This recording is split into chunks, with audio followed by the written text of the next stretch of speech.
people are 85% more likely to purchase when information is presented in their first language. I mean, if you're trying to buy a home or a car, you get that big legal document. Sign away your life.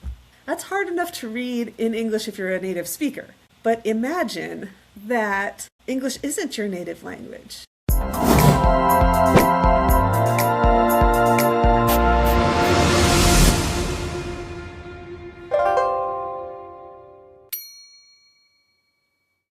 Well, thank you for watching another episode of Revenue Playbook Chronicles. Today I have a special guest. Her name is Christina Spalding, and she is the founder of Manzanita Marketing and focuses on international SEO and content marketing with more than 20 years of in-house marketing for firms like Textbroker and IGT. Christina understands a diverse range of industries. She's a passionate advocate for international content, such as spoken at PubCon and at DigitamarCon, and has published pieces on search engine land. In 2021, she started taking on a few freelance clients when she was laid off for the 7th time in 2023. Boy, you got to tell me about that. And she made the leap to a full-time marketing consultant.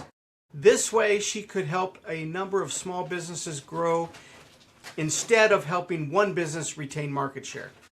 She now serves clients worldwide with website development, SEO, digital PR, and email marketing, and social media campaigns.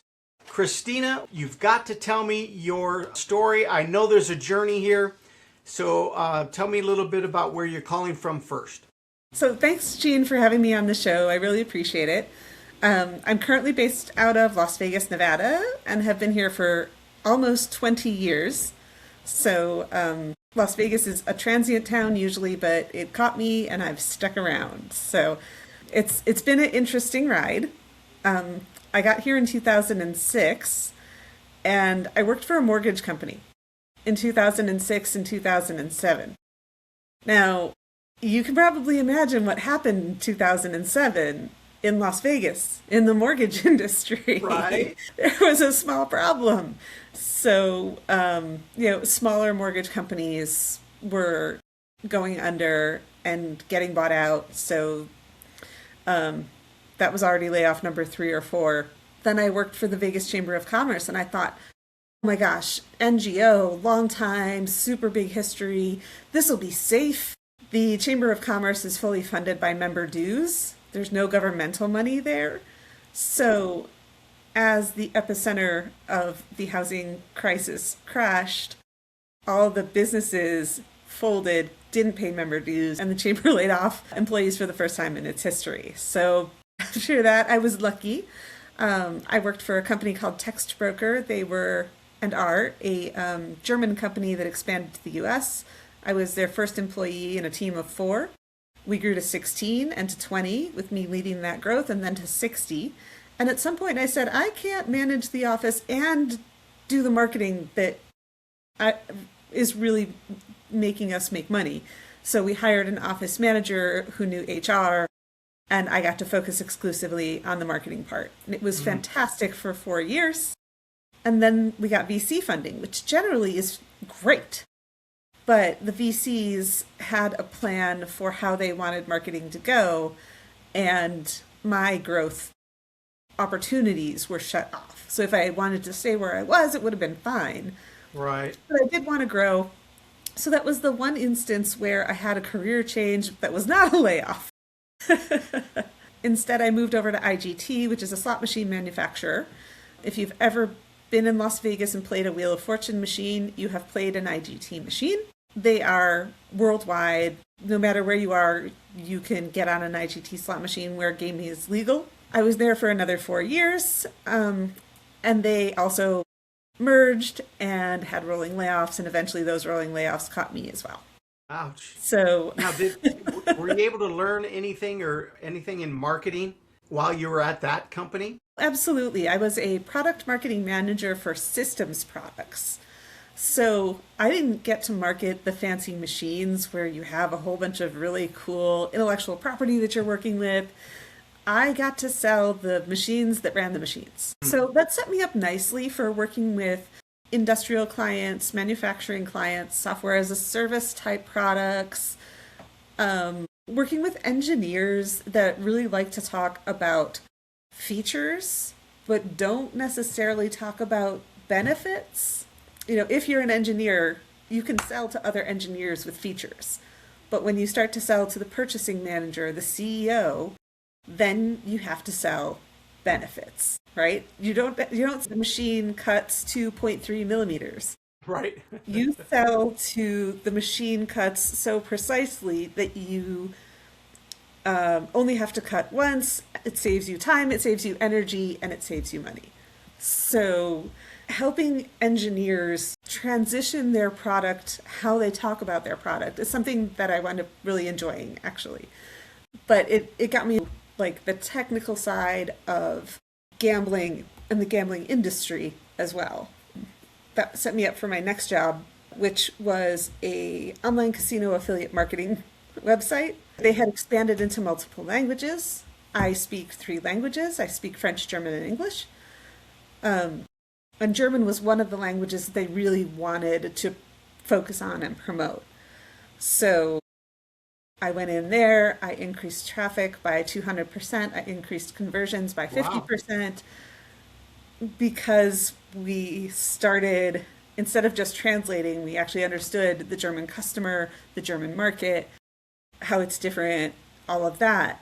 And then we could create content specialized for that German consumer. So it was great. We also decreased translation costs by 75%. So unfortunately, so that was all pre-AI. Okay. So up until 2019, 2000, 2001, the strategies I used there, I could still use and massively decrease people's costs for translation. Well, now everybody starts kind of with, should I translate? So the cost for translating with AI is very low. So it's different strategies can give you different results at different price points at the end of the day. Got it. So that was really, really fun. Now, is that the last layoff, or was there one more before you start taking? That was the 2021 layoff. So Okay. that was I did take one more job. I knew when I took it that it was a close fit, but it wasn't 100% right on the nose. I was hired to do SEO for a government-related subcontractor, and they hadn't published their website yet. It was really hard to do SEO if you don't have a website published to optimize. So that was right. And we kept talking about, well, when the website publishes, and I was like, great, but I can't put links to something that doesn't exist, and I can't optimize, and you can't think until it's there. Something's got to be there. It just, the timing didn't out. So there was and then I said, that's it. I'm not doing this again. Also, the job market had changed. Even from 2021 to 2023, there was a shift in the job market of how competitive it was, how hard it was. And I said, I really don't want to put myself through that. I'd much rather talk to a bunch of small and medium-sized business owners and be able to identify and resolve the issues that they're having with their digital marketing. And that has also evolved a little bit to inspire small and medium-sized U.S. businesses to consider multilingual content, even if you're local. Whether you're a lawyer or a doctor or a veterinarian or a painter or somebody that really specifically works in a specific area. 15% of the U.S. speaks Spanish on average. Certain areas, like Miami, it's somewhere around 70 to 80% speak Spanish as their first language. In many areas of California, you have the majority that speak Spanish. And here in Las Vegas, it's about 30%. So sometimes it's a majority, other times it's a significant minority, but these are people who need goods and services locally. You don't have to change your currencies. You don't have to worry about shipping. You don't have to worry about different laws or anything. These are people local to you What happened? that It could use your froze. help.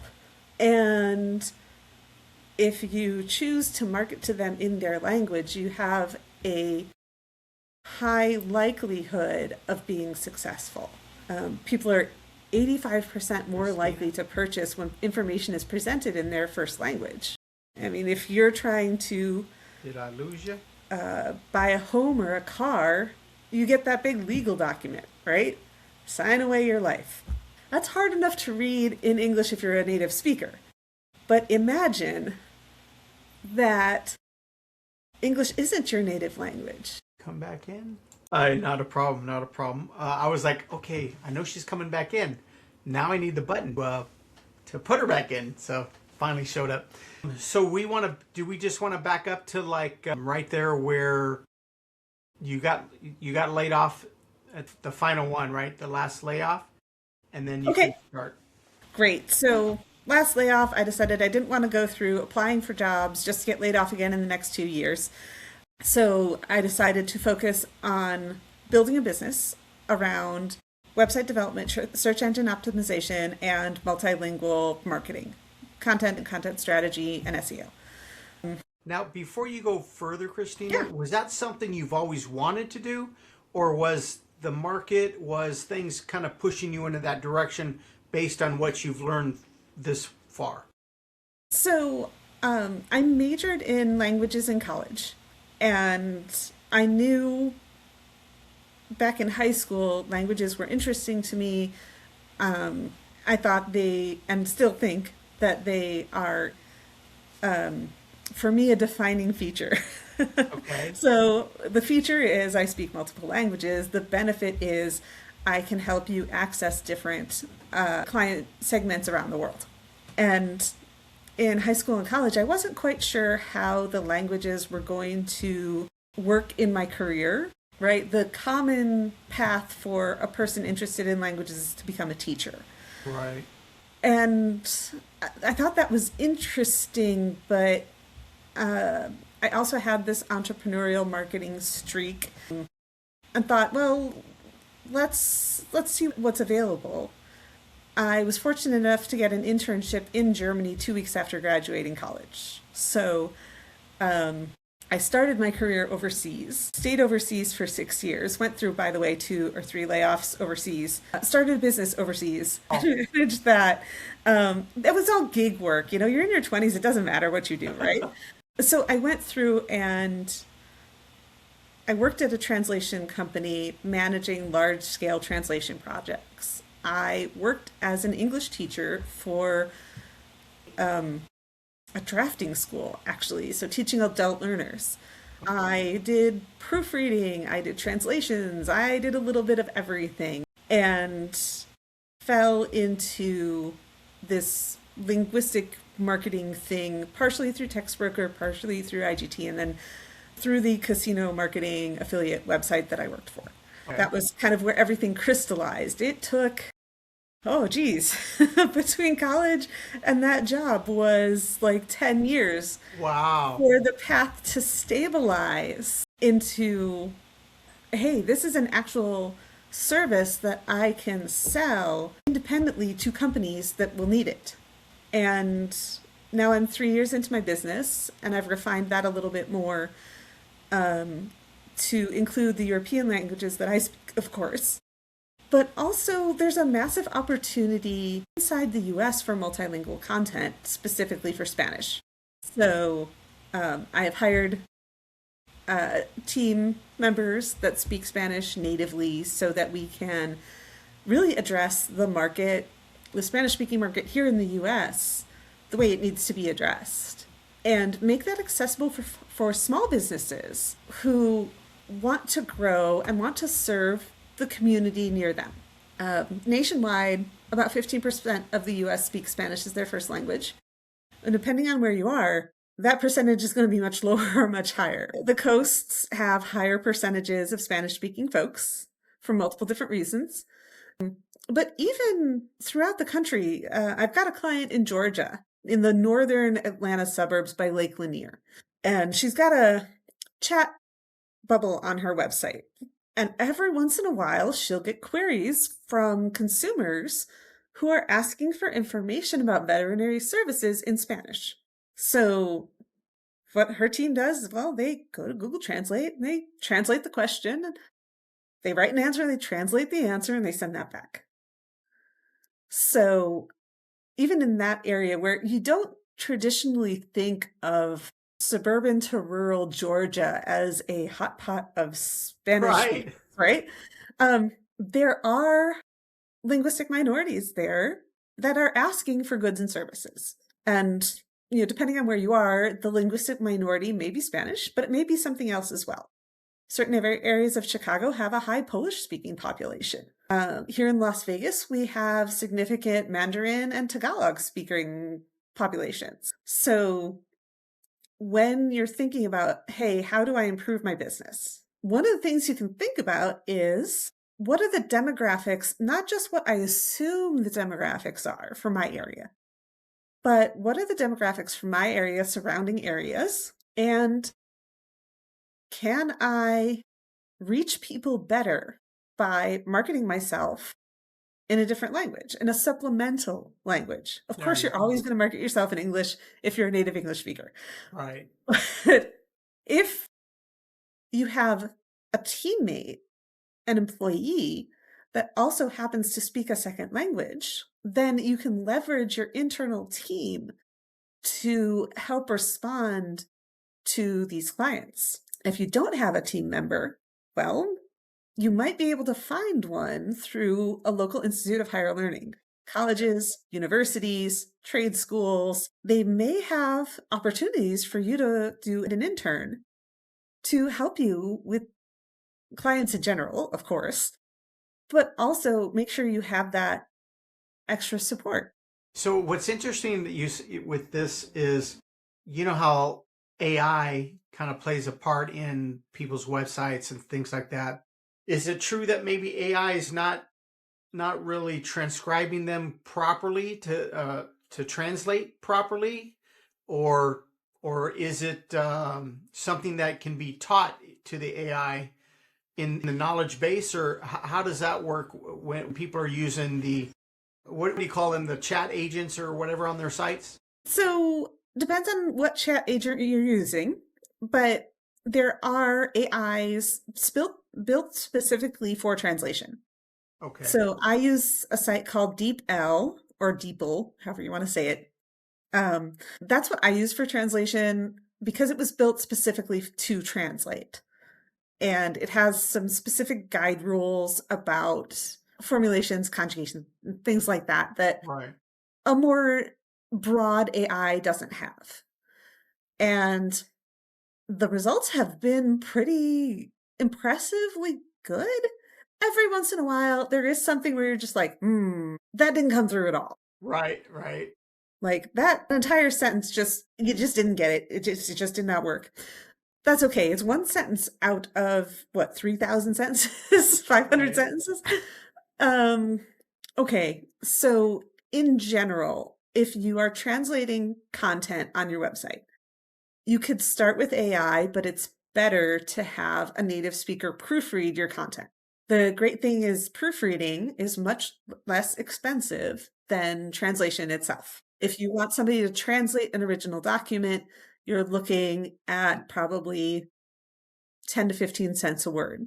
But if you want them to proofread a already translated document, the price drops to a half or a third of that. Well, that's good advice, no doubt. So there's definitely that option to kind of get the lay of it first with AI and then ask somebody to proofread it. But do please ask someone to proofread. There's something else that's interesting in AI and language, and Okay. that is real-time interpretation. So translation is usually the written word, interpretation is speaking. And there are apps. I mean, I think there's an app that's native to Apple where you speak, it transcribes, and then it translates. One of my clients speaks Spanish. I don't speak enough Spanish to be business secure. So I have an intern who speaks Spanish. I hired her specifically because she speaks Spanish and she's great at marketing. Sweet. So she had the power combo. I'm very excited. If you end up following my feeds on social media, you'll see some of her work. So you'll see the graphic design of that. So because I have her to help with maintaining that client relationship, we can close the client, we can service the client, and the client's happy as a clam because they have somebody they can talk to who understands them. Makes them so much more comfortable dealing with your business. Absolutely. Now, this particular client has a nail salon. A lot of her clients speak English, so she uses that iPhone app to communicate with her clients. Now, what's crazy is I just saw an ad from Five Below. Now, Five Below is, I'm sure that you and our viewers are aware, but Five Below is a trendy store that sells goods for cheap. Like it's the dollar store, but it's not a dollar, it's $5 is kind of like the limit. Right. They're advertising AI translation headphones for $10. Wow. You pop them on. I think they're over the ear, so you can still like hear what the person is saying. And then you wear the headphones hear what the person is saying, translate it for you, and plays it into your ear in your language. Wow.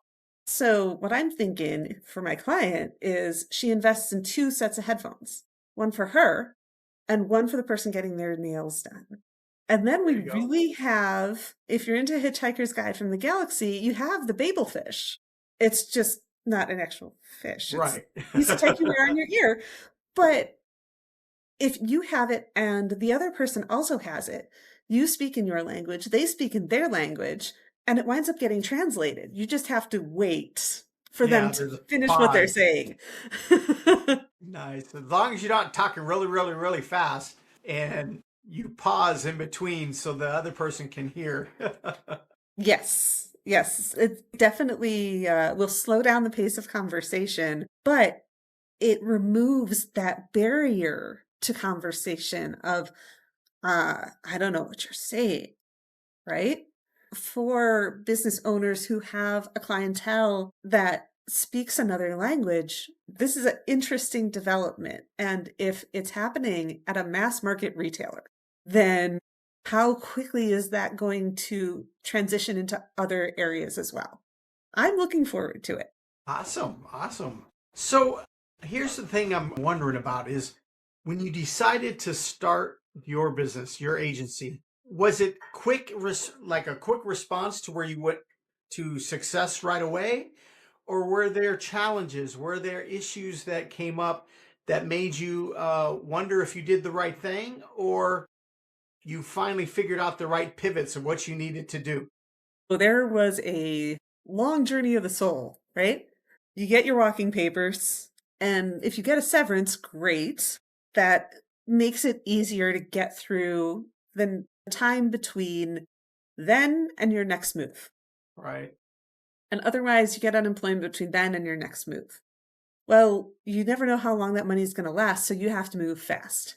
And because I had just been laid off 2 years previous, I'd already gone through a lot of the mental work of what do I want to do? How do I want this to work? What would I offer? Who would I target? Some of that work was already done. And it was a lot of like the self-confidence stuff of, am I good enough to start my own business? Will people believe me when I say that I'm an SEO expert?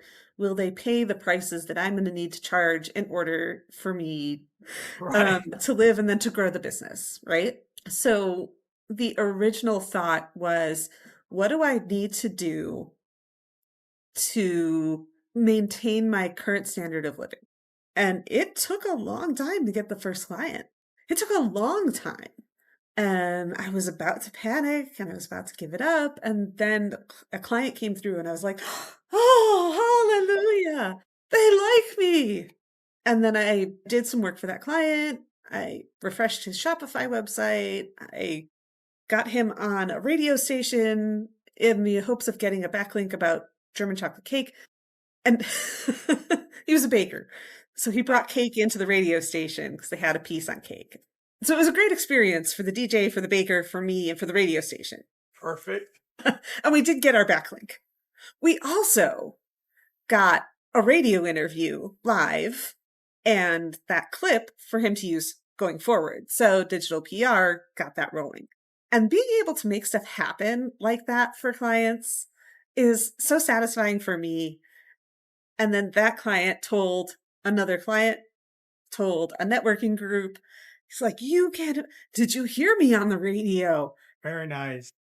And at the same time, I had been doing some posting on freelancing sites and things like that. And a job came up that was really tailored right for me. So I applied and got that. And that was a great thing. So I had a local client and I had a national client online at the same time. So I'm like, oh, it's going to work after all. Yeah. Advice for other entrepreneurs out there: be ready for a lot of no's, be ready for a long, dry stretch. When you get your first client, do all the things, do it right, do not cut any corners. Wow that first client, wow the second client, wow the third client, wow every client. And they will carry that word for you. Very nice. That's great advice.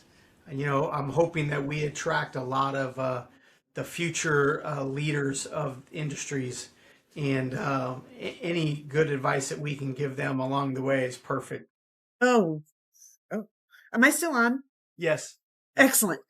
Something in the background just kind of went weird, and I was like, "Oh, did it not? Did it happen again? God, please no." So tell me about, I know we talked a little bit about AI as far as language goes. How is AI helping you in your business now, or maybe is it hindering you in your business? And do you see a future? So, I've used AI for some sales initiatives. AI is great when it comes to researching and evaluating data. So for me, I've used AI to research podcasters, for example, to evaluate, are they in the niche that I'm trying to reach, and then reach out to them. So me being here is actually a direct result of AI to Oh, like okay. fully pull back the curtain. And then I've also used it for a few other sales things. And when you're using AI for research and for like sales parts, if you're not a salesperson, using AI to go through and develop a sales script, using AI to help you develop a buyer persona and what their pain points are can be helpful. And then using it to do the research to find those contacts is a great way to use AI to find the contacts. Now, whether you use AI to contact and do a individual mass mailing, if you do that, your messaging has to be on point. If your messaging is not on point, you will waste a lot of money because your messaging is not on point. You will not get the reaction you want. You will get annoyed potential customers who say, "Stop with the AI slop." Right. So if you are manually reaching out, you do use AI to do the research and identify prospects. If you manually reach out first, then you can test some of your messaging in a very organic way and see what works. And when you find what works, then you can scale it with AI because AI has already done the prospecting for you. And then you have tested what messaging works.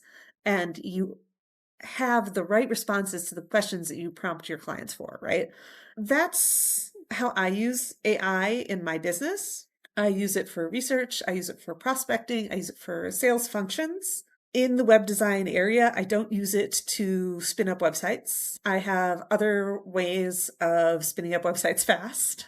And the prompting takes me just as long as using the structures and procedures that I've built.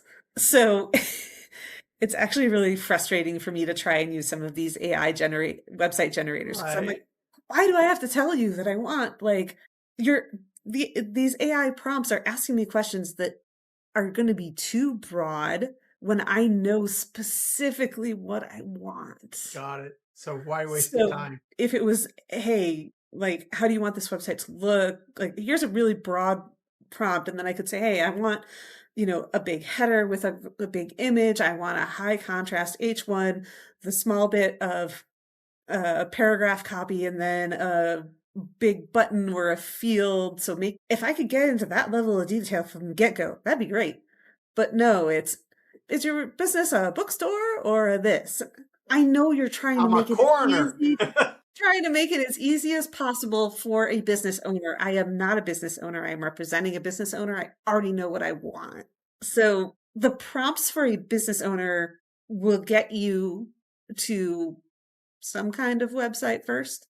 I'm having a conversation tomorrow with someone who used an AI generator to make their website. And he's like, you say you do websites, did you look at mine? Because I don't think anything's right about it. And I was like, it needs some help. It needs some work. It didn't fully understand how people go through things and like the buyer journey. So Right. I think the less that you sell, the easier it is for AI to build your website. So if you have products you are actively selling, if you have a store, it's a little bit harder for AI to bridge store and copy. If you are a life coach, if your website is about consulting and lead to a book an appointment, that might be a little easier, maybe, but I haven't found a time benefit. Your mileage may vary. You may be way better at prompting than I am, but I have not found a time benefit in building sites. But building sites is what I do every day. So if you don't build it every day, moving through an AI workflow might be more helpful for you. Right. So let's say, first of all, I guess, who is your ideal client? If you could wave a magic wand or snap your fingers or whatever, what's the ideal client for you? I've got two ideal clients, which is terrible. But one is American businesses that want to expand into Europe. They have a fully functional sales process in the US, and they are willing to invest into other countries, into moving into other countries. And then the second more popular ideal client is a local business that wants to tap in to US customers who happen to speak a different language. And they want to tap into the Spanish speaking market or the Mandarin speaking market or the Polish speaking market in Chicago or Right. the Urdu speaking market in certain areas in the Midwest. So that would be my additional ideal client. Sweet. Do you find it easier now finding those ideal clients, or because of this, the on and off again war, because of circumstances going on right now, it's harder? It's interesting. We'll put it that way. It's interesting. Tariffs are an issue for people who are looking to go to Europe. Now the question is, okay, should I do that right now or maybe should I wait and kind of see how sentiment changes? On the local Spanish speaking side, I think there's a lot of opportunity for English speaking businesses. When we look at the last Super Bowl, right? The NFL didn't pick a Spanish speaking singer out of the blue. They picked a Spanish speaking singer because they ran some numbers and they saw that Hispanic customers are a good chunk of their customers, that the demographic has money to spend. They are employed. They earn great money. They are active in their communities and they're You willing to think spend AI their money told them on that? merch. So, I think a lot of English speakers don't always think about opportunities in other languages because we get so much served up to us in our native language. Yeah. But if you start looking at demographics, doing the work and targeting those customers can pay off. That's not a political thing, that's a demographics thing. Paying attention to your customers base. So it's something to think about. And like there's fear there for a lot of English speaking business owners of there's a question of why should I bother? And then when there's oh, that's a really cool opportunity, or I'm getting queries from Spanish speakers, what should I do about it? There's a concern of, am I doing it right? Will I be embarrassed? Right. And that's where this combination of AI plus native speaker can ensure that you start out on the right foot, right? Yeah. AI can do some of the basic translation for you, then native speaker reads it over, but you already have the confidence of, okay, we've gotten it from the computer, um, and we are basing this translation off of a repository of language information that we already have a pretty good level of trust in. And then we have somebody read it over in the native language so that we make sure that we catch any mistakes that were made. So So we can here's the bridge that magic trust gap. question. Go ahead. Say that We again. could bridge the trust gap. There you go. So here's a question that I would like to ask you. If there's one thing that you want all of our listeners to come away with, if they don't remember anything, if there's something, the main message you want to push forward and for them to remember, what would that be? Don't be scared of different demographic markets. Don't be scared. Somebody speaks a different language, that's not a barrier. They're not trying to hide things from you. They're not trying to be mean. They just have a different background. And that different background can actually be really helpful to you and your business. Different backgrounds mean different approaches to problems. And if you're stuck with your approach to a problem, asking somebody else who's got a different approach might help you solve your problem faster. So, Right. but people who speak different languages are not the enemy. They are just people who want to live their lives and enjoy life. And if you can help them live their life or enjoy life, then why not use that opportunity to share about your company and get in there and be on their radar? There you go. Bottom line, it's more opportunities. More opportunity. Ooh. Yes. Yes. Well, it has been a pleasure having you on the podcast. How can people get a hold of you, Christina? I have my own website, obviously, Manzanita MKTG. That's M as in Mary, A N as in Nancy, A Manzan, MANZ as in zebra, ANITA, M as in Mary, KTG.com.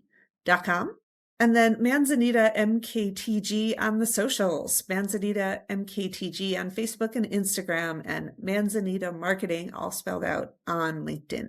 Awesome. Awesome. And I feel like I've already need to contact you myself on some stuff that I'm working on. So looking forward to hooking up with you for that. Look up Christina Spalding for Manzanita Marketing. And we will see you guys on the next one. Thanks so much for having me, Jean. Oh, you are so welcome.